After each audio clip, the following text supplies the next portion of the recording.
What's up, folks? This is Dan from Discern, and these are my thoughts on the new track from Crowder, Back to the Garden.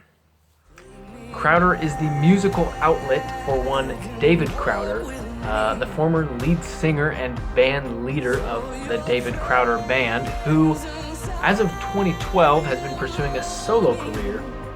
Now, yes, when he performs live and even on his previous album recordings, he does have a handful of other backing musicians.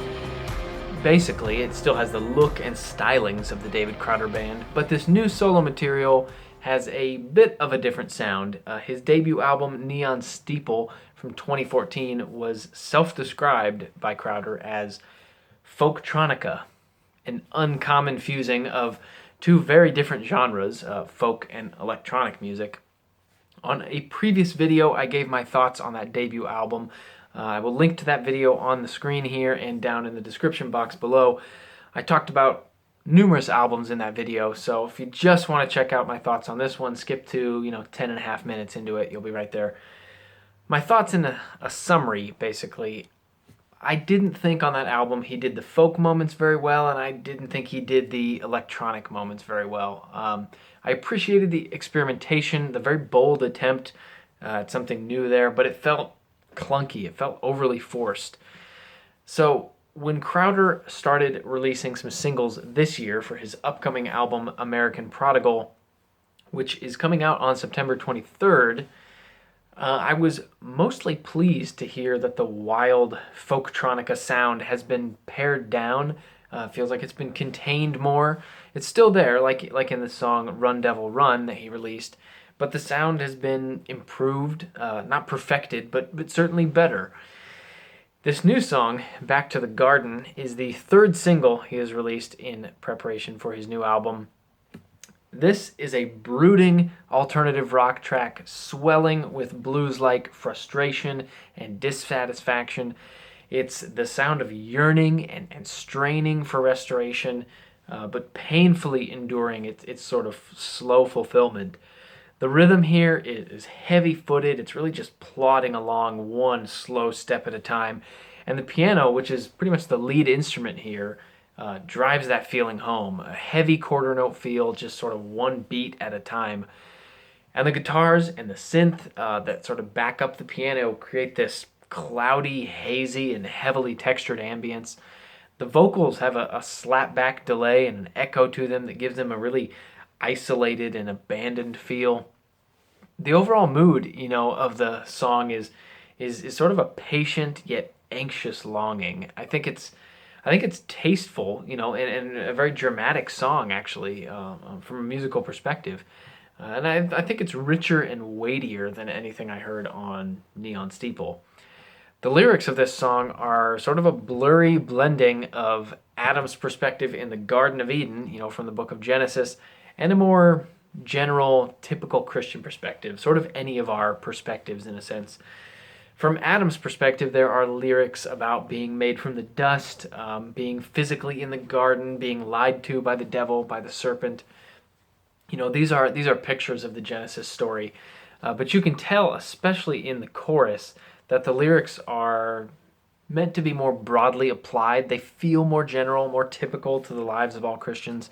It's saying things like take me back, longing for your presence, longing to be in God's kingdom. They feel like more general Christian longings.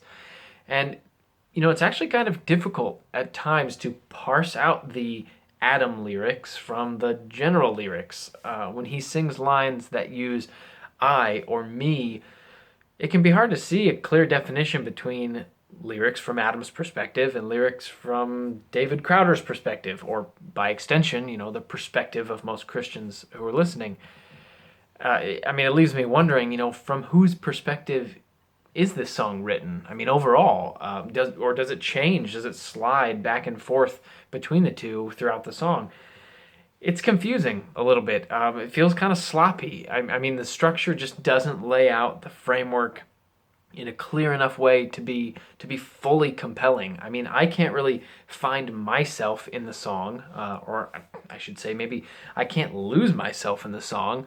if I can't see where I belong, and if I can't see where, who the real subject is behind these lyrics. I guess back on the musical perspective for a bit, the song never really builds to a fully satisfactory climax or resolution. I mean, we'll have to see where the song falls into place within the full context of the album. But for now, it feels a little lacking, a little unfulfilling. And if that was the purpose, based on the lyrics and the mood, which is, entirely possible, then, hey, bravo. I think they nailed it. But it's as if this bubbling frustration is being constantly stirred in a perpetual state of agitation, but it never really boils over. It never has that cathartic moment, letting it all out, a release that the emotion of the song really, really longs for, really points towards. The song just sort of stews in this unsatisfied state, wanting something that isn't coming soon enough, wanting to be restored, but it doesn't have a climactic display of that emotion hitting its breaking point. The closest they get to this moment is the instrumental bridge before the song dies down, right before the outro. The guitars are flooded with overdrive and electronic noise, but there aren't many crashing cymbals or just wild chaos that I was longing for. I mean, under the surface, there was a lot of bubbling energy. It just didn't floor me or blow the hinges off the doors like I thought when it lets loose. That being said, the guitars sound really great. Their melodies are a little aimless. They feel a little disorganized, but it sounds like they may have just been trying to capture the tone and the texture of that overdriven, bluesy guitar sound rather than, play a particular melody line. The drums feel a little tame. The vocals don't feature any shouts or yells, any full breath, just tear your lungs out singing. There are some stretches, some reaches for that sound, but I feel like they only got 75% of the way there. I was left wanting. I was left feeling like the angst and the pent up emotions weren't fully exhausted, weren't fully spent. And like I said, maybe that was on purpose. In the grand scheme of things, looking at the song as a whole, I think it's pretty good. It's a musically interesting and just complex enough song. The lyrics are thematically clever, they're thought-provoking, but not really laid out very clearly. The song is sort of swimming in a dark and instrumental haze, and the lyrics are, I guess, swimming in sort of an ambiguous, undefined haze.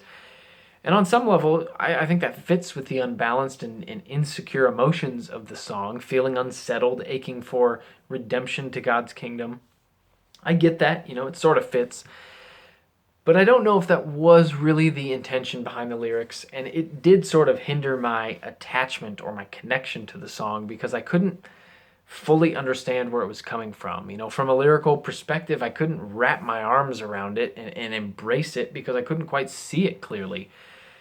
But I enjoyed the musical approach, and I'm eager to hear how, the context of the surrounding tracks on the full album will help shape my understanding of the song, maybe even shape my understanding of the lyrics.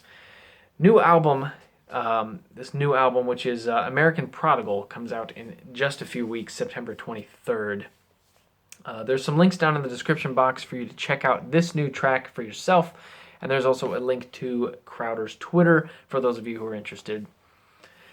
Thank you so much for watching this track review. If you enjoyed this video, please subscribe to the channel. New track reviews just like this release every Wednesday, and new album reviews release every Friday. New content for you every week. If you have a question or a comment for me about this track or not about this track, you can comment below this video. You can tweet at me at discernreviews, or you can send me an email, discernreviews@gmail.com. Have you listened to this new track from Crowder? Have you listened to his other singles, Run Devil Run and My Victory? Are you excited for the upcoming album, or are you just kind of meh about the whole thing? Fair is fair. You may feel that way. Positive or negative, let me know what you're thinking. Anyway, I hope this helps. See ya.